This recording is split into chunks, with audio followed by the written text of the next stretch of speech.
नमस्कार, मी सुमित शंकर सावंत आणि तुम्ही पाहताय TV9 मराठी न्यूज टॉप 9 या बुलेटिनमध्ये तुमचं स्वागत। सुरुवातीला भाजपचं आज अधिवेशन पार पडलंय, तर त्या संदर्भातल्या टॉप 9 बातम्या।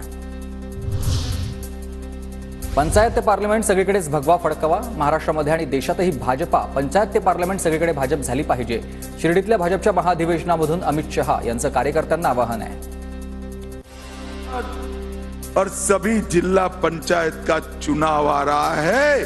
विरोधियों को एक भी जगह बैठने की न मिले, इसकी चिंता आप सभी को करनी। शरद पवारांनी दगाफटक्याचं राजकारण केलं। शिर्डीमधून अधिवेशनातून अमित शहांचा हल्लाबोल आहे। पवारांच्या राजकारणाला 20 फूट जमिनीमध्ये गाडण्याचं काम तुम्ही केलंय, असंही विधान। पवार जी ने जो दगा फटका की राजनीति शुरू की थी, उसको 20 फुट जमीन में दफनाने का काम आप लोगों ने किया। 2019 मध्ये उद्धव ठाकरेंनी बाळासाहेबांचे विचार सोडले, दगाफटका करून मुख्यमंत्री झाले। ठाकरेंना महाराष्ट्रातल्या जनतेनं त्यांची जागा दाखवली। अमित शहांची ही टीका, तर खरी शिवसेना राष्ट्रवादी कुणाची हे जनतेनं सांगितलंय, असंही विधान।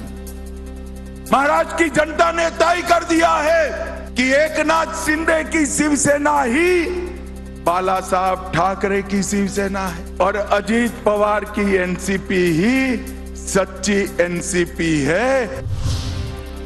खरी शिवसेना सांगताना माणूस खरा पाहिजे। बोलणारे ते काय संत आहेत का? लोकांना माहिती आहे। शिवसेना ठाकरे गटाचे खासदार अरविंद सावंत यांचं शहांना उत्तर आहे। तर विधानसभेला विजय मिळाला, पण आगामी काळामध्ये जनता त्यांना जागा दाखवणार, असंही विधान। ते खरेच का पहिले विचारा ना, खरी शिवसेना कोणाची सांगायला स्वतः माणूस खरा पाहिजे ना। संतांनी सांगितलं का कुठल्या? त्यांच्या हातात काय होत्या बेड्या ते आठवून बघा। येत्या 3 ते 4 महिन्यामध्ये स्थानिक स्वराज्य संस्थांच्या निवडणुका होतील, असा विजय विधानसभेमध्ये मिळालाय। तसाच विजय स्थानिक स्वराज्य संस्थांच्या निवडणुकीमध्ये मिळवायचा आहे। देवेंद्र फडणवीसांचा पदाधिकारी आणि कार्यकर्त्यांनाही आदेश आहेत। येत्या काळामध्ये स्थानिक स्वराज्य संस्थांच्या निवडणुका येणार आहेत, तर येत्या 3-4 महिन्यात या निवडणुका होतील। या निवडणुकांची तयारी देखील आपल्याला करायची।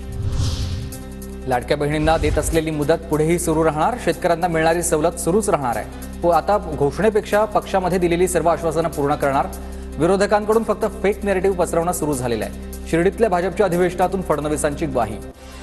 जे काही आपल्या घोषणापत्रामध्ये सांगितलेलं आहे ते देखील पूर्ण करण्याचा प्रयत्न हा निश्चितपणे आपण या ठिकाणी करणार आहोत। महाराष्ट्र आता थांबणार नाही। नदीजोड प्रकल्प हाती घेतले आहेत। मराठवाडा आणि विदर्भातील दुष्काळाला आता भूतकाळ बनवायचंय। महाराष्ट्र पाणीदार करायचं आहे, देवेंद्र फडणवीसांचा विश्वास। राज्यात वोट जिहादचा दुसरा पार्ट सुरू झाला। शिर्डीमधील अधिवेशनात मुख्यमंत्री फडणवीसांचं हे विधान आहे। आपल्या समोर घुसखोरांनाच आता बाहेर काढायचं आहे आपल्याला, आणि ते आव्हान आहे आपल्या समोर। राज्यात एकही घुसखोर आपण राहू देता कामा नये, असंही त्यांचं आवाहन।